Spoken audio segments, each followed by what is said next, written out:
Bismillahirrahmanirrahim. Assalamualaikum warahmatullahi wabarakatuh. Alhamdulillah. Allahumma salli ala Sayyidina Muhammad wa ala ali Sayyidina Muhammad.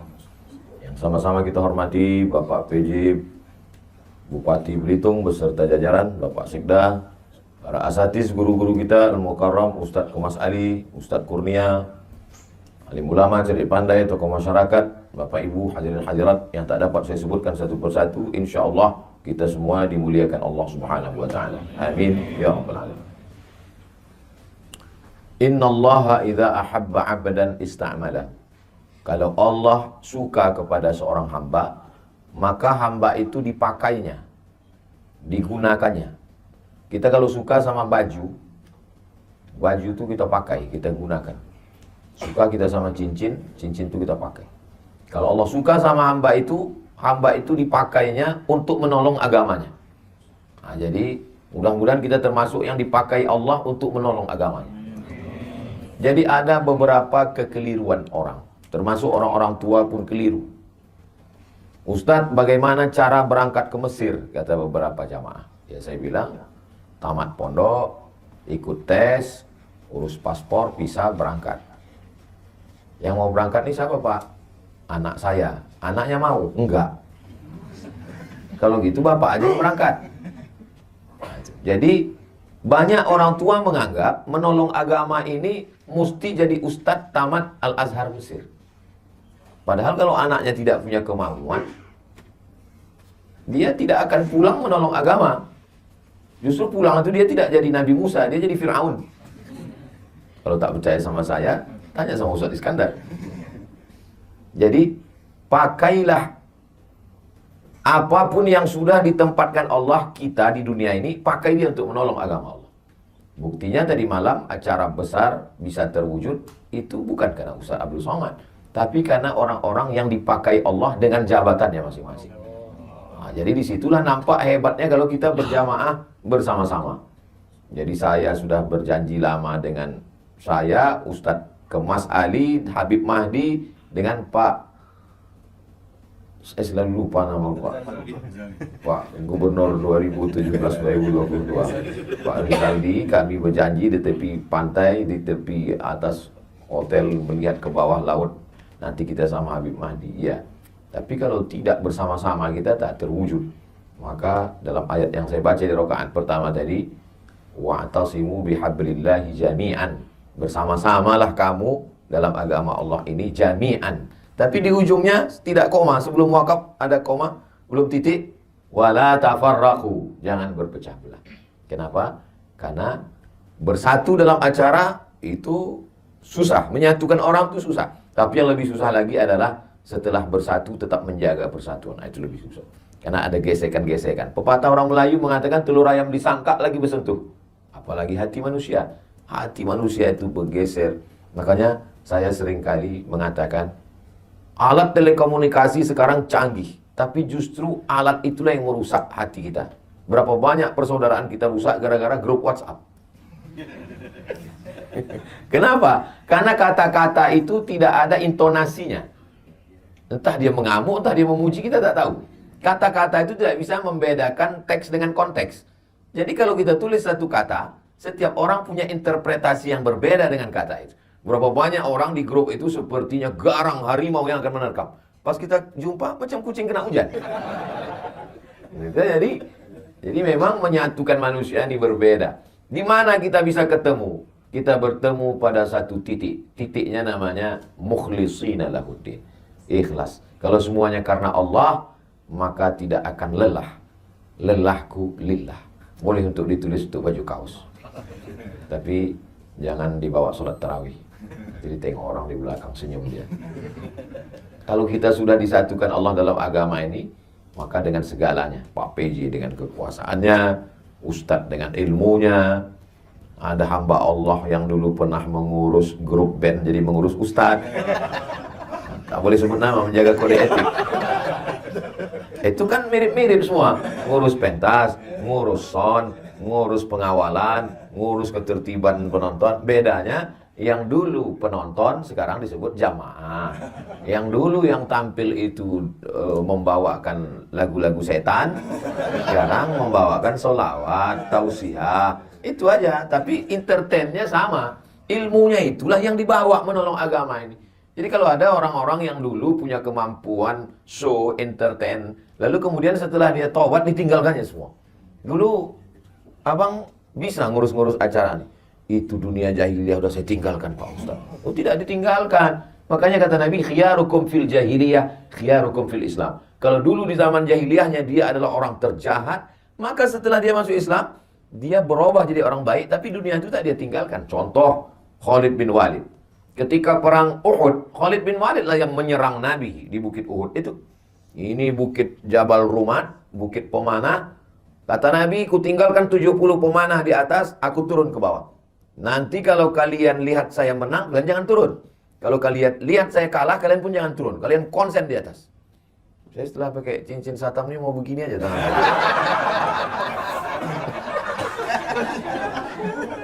Rupanya pasukan Nabi menang di bawah. Mereka tak tahan melihat harta rampasan perang, turun mereka. Begitu turun pasukan pemanah dari atas, datang pasukan Khalid bin Walid dari belakang. Kalah pasukan Nabi. Tapi setelah Khalid bin Walid masuk Islam, dia tidak baca Yasin di masjid. Dia tidak hanya duduk berzikir, dia tetap menjadi panglima perang. Bedanya, dulu menyerang Nabi, sekarang membela Nabi. Jadi sekarang banyak fenomena hijrah, pengusaha bertaubat, setelah habis itu duduk di masjid. Pas ditanya, gimana ruko bapak, gimana kebun sawit bapak, gimana bisnis bapak, gimana tambang bapak? Sudah saya tinggalkan semua. Saya mau mati. Ya kalau mati kok tidak? Saya banyak ketemu orang mau resign. Saya mau resign nih Pak Ustaz. Orang kalau ngomong, jangan patah. Biarkan dia habis ngomong. Setelah habis dia bilang selesai semua. Lalu saya tanya, kalau bapak resign, keluar dari kantor, keluar dari BUMN, keluar dari ASN, siapa yang duduk di kursi bapak tinggalkan itu? Apa yakin yang menggantikan bapak lebih soleh, lebih baik daripada bapak? Enggak ada Pak Ustaz, setengah setan yang menggantikan. Berarti bapak membiarkan amanah ini diambil orang. Iya Pak Ustaz, tapi saya tak tahan duit-duit haram ini. Kasih ke saya duit. Jadi banyak orang berpikir yang dipikirkannya dirinya aja sendiri. Padahal kalau segenggam kekuasaan itu di tangannya, banyak yang bisa dia lakukan. Jadi kalau ada orang berpikir, yang penting saya sholat subuh, yang penting saya puasa Senin Kamis, yang penting saya tahajud malam, yang penting saya berzikir. Kalau begitulah cara berpikir, takkan merdeka Palestina oleh Salahuddin Al-Ayyubi. Tidak akan menang umat Islam melawan Konstantin oleh Muhammad Al-Fatih. Takkan menang Islam berkuasa di Spanyol oleh menjebol Selat Gibraltar oleh Jabal Tariq. Kenapa? Egois, berpikir diri sendiri. Nabi ketika menerima wahyu, Iqra bismi rabbikal ladzi khalaq, khalaqal insana min 'alaqin, Iqra wa rabbukal akramul ladzi 'allama bil qalam, 'allamal insana ma lam ya'lam, di atas Jabal Nur. Apakah ketika itu dia hanya baca Quran? Tidak. Setelah menerima wahyu dia turun ke bawah, jumpa dengan Abu Jahal, jumpa dengan Abu Lahab, berinteraksi sosial dengan manusia. Nah sekarang banyak orang kalau bertobat ke masjid, menegur kita pun dianggapnya kita setengah setan, padahal kita adalah masih lagi di dunia, masih kita berjuang. Jadi paling tidak menolong agama Allah ini ada 5 manusia. Yang pertama adalah orang yang bisa menggunakan telunjuknya. Kalau ditunjuknya jalan berlobang, langsung licin beraspal. Kalau ditunjuknya acara, langsung jadi. Beda sama saya. Saya tunjuk beberapa jalan sampai sekarang belum beraspal. Saya tak ada kekuasaan. Orang-orang yang punya kekuasaan ini dipakai untuk menolong agama Allah luar biasa. Tunjuk jalan, berdiri pondok pesantren. Tunjuk lagi tanah, berdiri Islamic Center. Tunjuk lagi, berdiri tahfiz Quran. Tunjuk lagi, keluar perda, perbub, pergub, madrasah diniyah. Tunjuk lagi, berdirilah lembaga-lembaga, Badan Amil Zakat Nasional, Bank Muamalat, LPTQ, Lembaga Pengembangan Tilawatil Quran, Badan Wakaf Indonesia. Itu kan atas persetujuan telunjuk. Itu tak selesai dengan ceramah. Itu tidak selesai dengan tabligh akbar. Tabligh akbar itu hanya permulaan start untuk berbuat. Kenapa? Opini publik dipengaruhi dengan tabligh akbar. Betapa dulu terjadi perubahan. Dulu masih saya ingat tahun-tahun 90-an zaman saya SMP.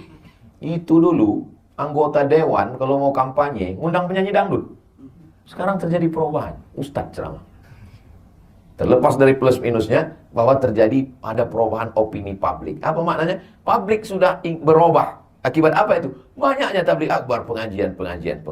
Maka orang-orang yang punya telunjuk, maka di ujung telunjuknya bisa dipakai untuk menolong agama Allah Subhanahu wa taala. Jadi saya subuh ini semangat nih karena banyak orang yang bertelunjuk yang bisa pakai.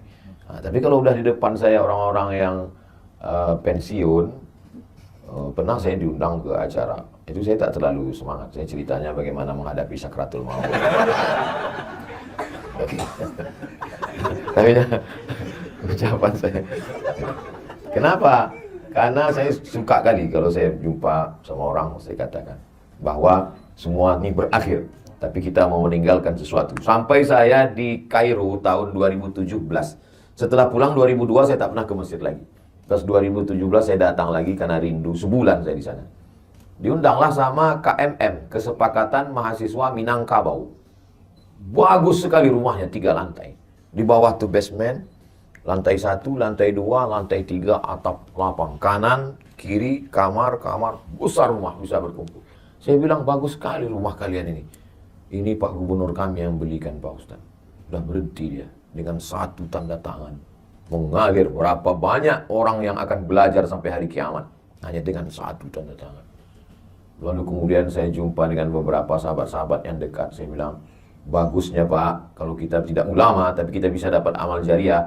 Bapak kirimlah ini anak-anak yang tercerdas, terpintar, buat tes, berangkatkan. Kemarin datang dia ke rumah menyambut bulan puasa. Alhamdulillah Ustaz Somad, sudah kita kirim 10 ke Mesir. Masya Allah. Makannya Pak, saya tanggung. Saya cemas juga dikirimnya, meninggal orang. Nah, apa makan dari Mesir kan? Kami tanggung Pak Ustaz. Ongkos pulangnya Pak, kami tanggung. Lapang saya. Apa untungnya sama Ustaz? Tak ada untung, tak ada anak kemanakan saya masuk di situ, keluarga saya tak ada. Tapi membalaskan sakit hati saya dulu. Karena saya dulu berangkat tak ditanggung Pemda. Sakit hati saya. Berangkat tak ditanggung, beasiswa tak dikasih, pulang. Berangkat tak diantar, pulang tak dijemput. Macam Ustaz hantu. Maka di mana-mana selalu saya pesankan itu. Supaya apa? Membalaskan sakit hati saya. Bapak udah kirim? Iya. Tahun berapa sekarang anak itu? Tahun 1. Berarti Bapak punya kesempatan 3 tahun lagi Pak. Apa itu Pak Ustadz? Bebaskan tanah, buat masjid, Islamic Center, TK Quran, SD Quran, SMP Quran, SMA Quran. Sehingga nanti selama 3 tahun ini Bapak bangun, anak-anak itu pulang, diikat dia. Karena kalau tidak diikat, waktu turun dia di Jakarta, nikah dia sama orang Jakarta. Udahlah kita habis APBD nyekolahkan dia, tiba-tiba dia tidak memberikan kontribusi, buat dia kontraknya. Ya betul Pak Ustadz. Jadi 3 tahun ini kita buat. Iya. Itu pun juga membalaskan sakit hati saya. Karena dulu waktu saya pulang tak tahu mau jadi apa. Nah, jadi luar biasa. Alhamdulillah para asatiz adik-adik kelas saya. Ini adik-adik kelas saya. Pak Kabak Kesra 2003 berangkat. Saya 2002 sudah pulang. Nah, jadi banyak orang menduga saya ini masih muda. Padahal saya ini udah tua. Ustadz Iskandar 2011 dia baru berangkat. Pulang 2011. Saya 2002. Berarti beda 11 tahun. 2011 beda 9 tahun. Tua juga saya sudah. Artinya bahwa ada sesuatu yang kita lakukan. Lalu kemudian kalau telunjuk orang yang punya kekuasaan, lalu kemudian ada yang selalu diletakkan perhiasan. Nah, itulah dia selalu perhiasan itu diletakkan di jari manis. Ini anak muda. Anak-anak muda ini mesti kita kelola. Jadi tadi malam itu, kenapa Ustaz Somad kalau tausiah itu, kalau subuh biasanya di masjid atau di ruang tertutup. Tapi kalau malam, itu kita memang pilih tabligh akbar. Itu sebenarnya kita untuk menggarap anak muda. Karena ada beberapa anak muda, dia belum mau ke masjid, dia mau dengar di pinggir-pinggir tanah lapang. Dia masih trauma ke masjid ini. Ke masjid pertama sendal hilang. Ke masjid kedua helm hilang. Ke masjid ketiga, kawan yang sama-sama itu meninggal. Nah, jadi nama penyakitnya Masjid Traumatic Syndrome.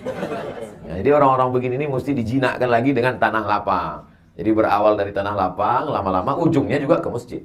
Bukan berarti hanya berhenti di tanah lapang, enggak. Jadi yang tadi malam itu kita tidak euforia sesaat, kita ikut bahagia, kita ikut senang. Tapi puncaknya adalah bagaimana masjid-masjid kita. Jadi harus ada terus berkesinambungan. Ibarat macam menangkap ikan. Jadi saya sudah menghalau ikan ini dari sini, ada ustadz di sana yang menunggu. Makanya Ustadz Kurnia pun menunggu ikan ini sekarang. Terserahlah entah ikan apa yang datang. Siapkan memanglah jalannya. Entah ikan paus, entah ikan hiu, entah ikan lumba-lumba, asal jangan ikan piranha aja lah. Artinya apa? Kita bekerja sama. Makanya selalu saya katakan, masukkan anak ke pesantren, masukkan anak ke pendidikan yang dikelola para habaib, para kiai kita, masukkan ke madrasah. Itu dalam rangka menghalau ini. Baru setelah itu nanti mereka akan bertanya, di mana kami daftarkan anak kami Pak Ustadz? Bermunculan iklan. Daftarkan anak-anak segera. Hubungi nomor kontak berikut ini. Ingat, kuota terbatas. Nanti beberapa hari lagi keluarlah iklannya itu. Itu dalam rangka apa? Karena pemuda ini kalau tidak kita garap, digarap aliran sekuler, komunis, ateis, agnostik, liberal, macam-macam di medsos itu. Tadi, waktu habis sahur tadi, saya baru aja mengirim web yang diisi oleh orang-orang ateis.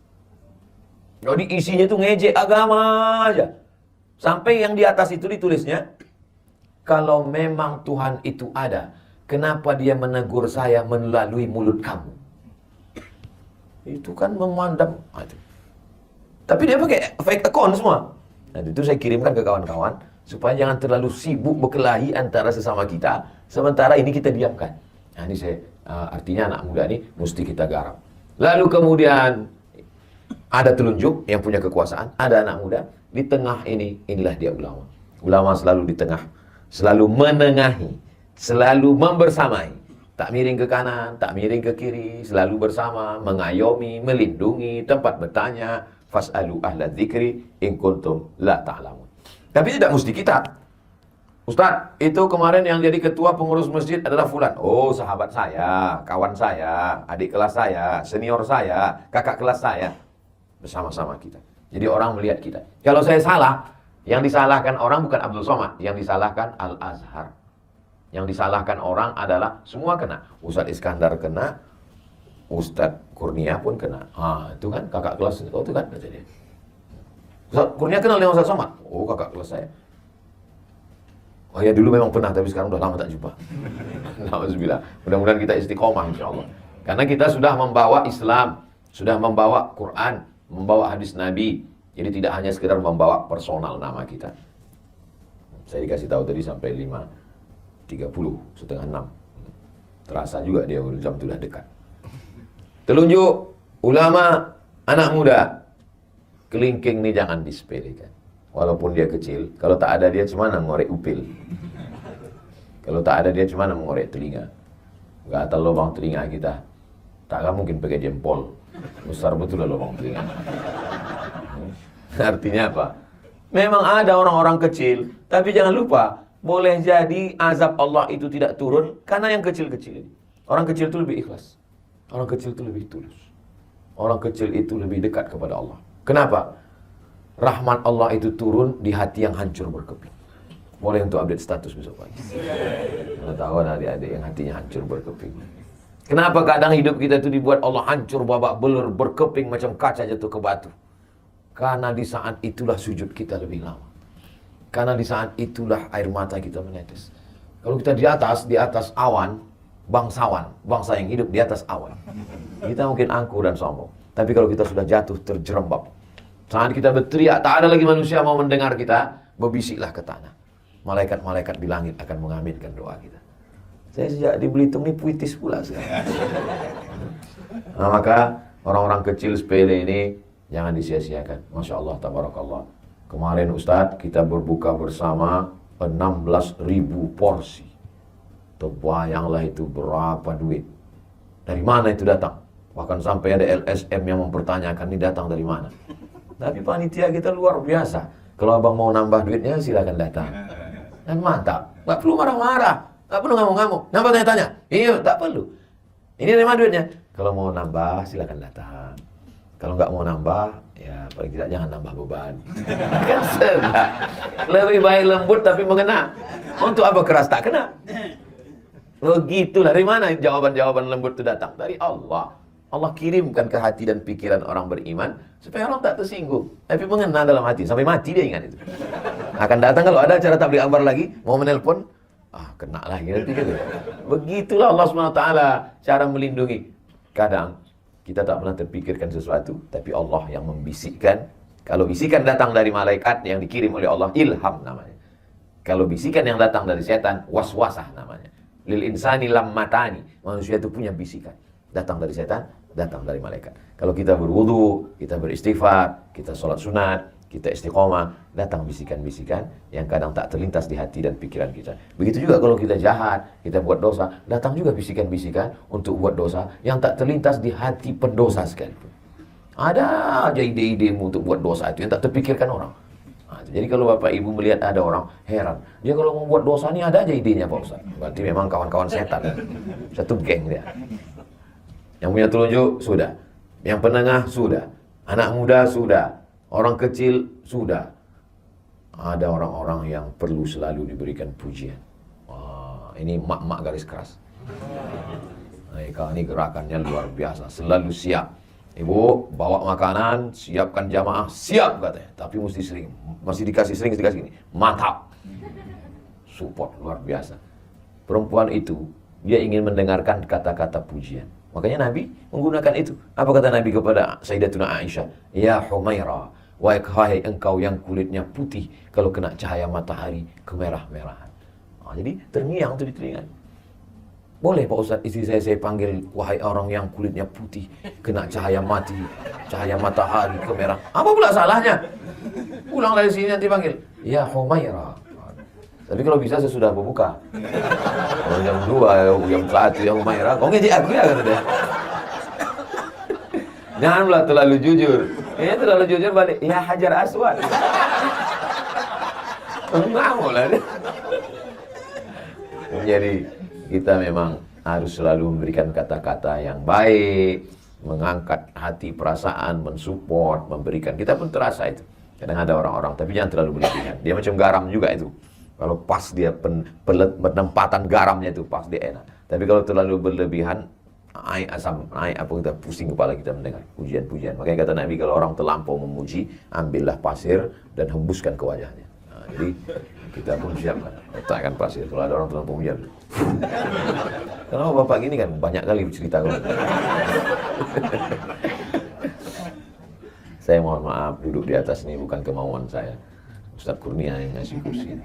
Begitulah sibuknya kemarin orang mencari kursi. Saya dikasih pula kursi. Kenapa saya dudukkan di sini? Biar sejajar sama kamera. Ini saya jelaskan supaya jangan ada dusta di antara kita.